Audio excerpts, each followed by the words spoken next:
action-adventure games of 2016.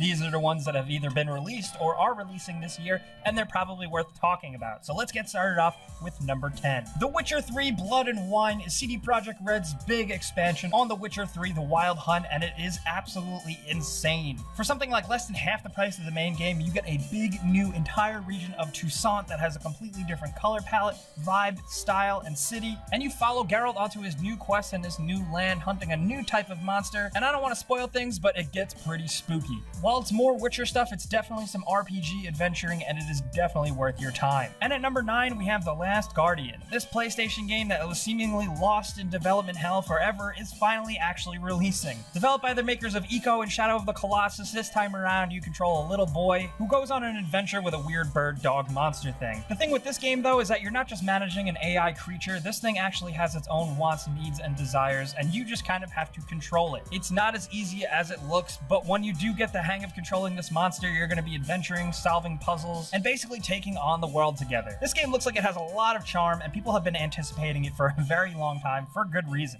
Look at it.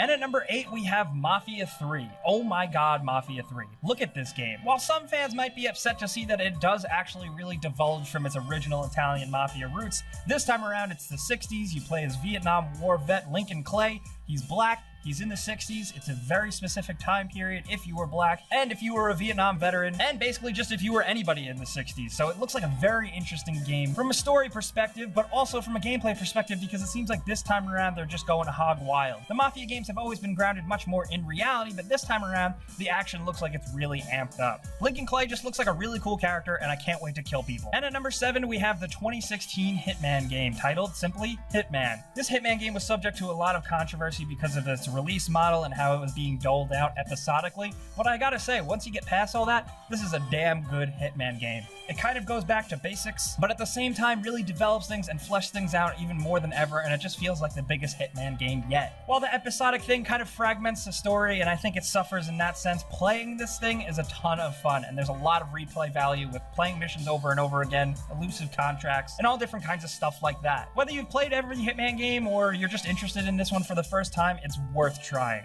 And at number 6, we have Ratchet Clank. This PlayStation 4 reimagining of the original game received high marks by a lot of reviewers, including us at GameRanks. And you know what? Because it's just damn good. It's a return to old school video gaming fun. It's just a joy to play. Ratchet Clank feels like a lot of things. It's part shooter and part platformer, and it also has enough variety with spaceships and mag boots and grappling hooks to really just make the entire adventure feel fresh. The characters are likable, the game is absolutely gorgeous, it looks like a Pixar cartoon, and we pretty much guarantee, well, we don't guarantee for legal reasons, but I guarantee that you're gonna have a good time with this one. And at number 5, we have Deus Ex: Mankind Divided. Once again, we get to play as Adam Jensen, who of course didn't ask for this, 2 years after the Human Revolution game. This time around, there's a mechanical apartheid, and people who have bionic augments are even more divided from the regular human populace. It looks like a bunch of really serious shit's gonna go down, and it's gonna be cool. Because if anything screams action-adventure to me, it's trench coats, robots, and sunglasses. I am totally signed up for this. And at number 4, we have Recore. Revealed at the last E3, this Xbox and Windows exclusive game is an action-adventure game actually being developed by Comcept. The producer is actually Keiji Inafune. For those of you that don't know, he is basically the creator of Mega Man. It's very interesting that this is going to be a Windows and Xbox exclusive game, and we don't really know too much about the game yet, but because of the creator, it does have a lot of buzz. We just got a basic cinematic trailer with a character who seems interesting enough,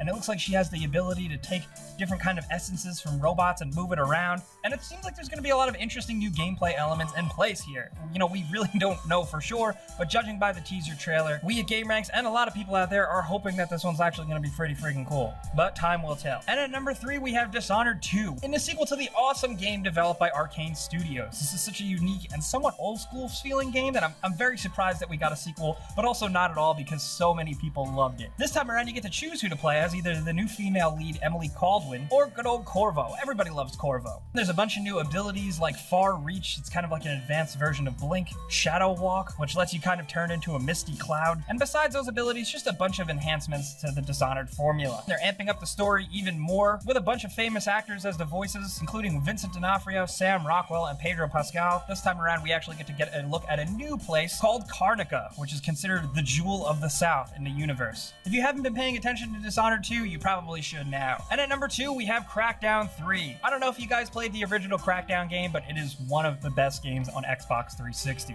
Oh my god, this could be awesome. Basically open world crime fighting action where you're basically a superhero cop. You can leap buildings in a single bound, you can throw cars, you can shoot from a mile away, you can do a bunch of cool stuff, and Crackdown 3 is really amping up the destructibility here. If you've been looking for an action-based third-person shooter, Crackdown 3 might be it. And at number 1, of all the 2016 games, Uncharted 4: A Thief's End comes to mind as the best action-adventure game. I mean, you can't really think of action and adventure without Uncharted.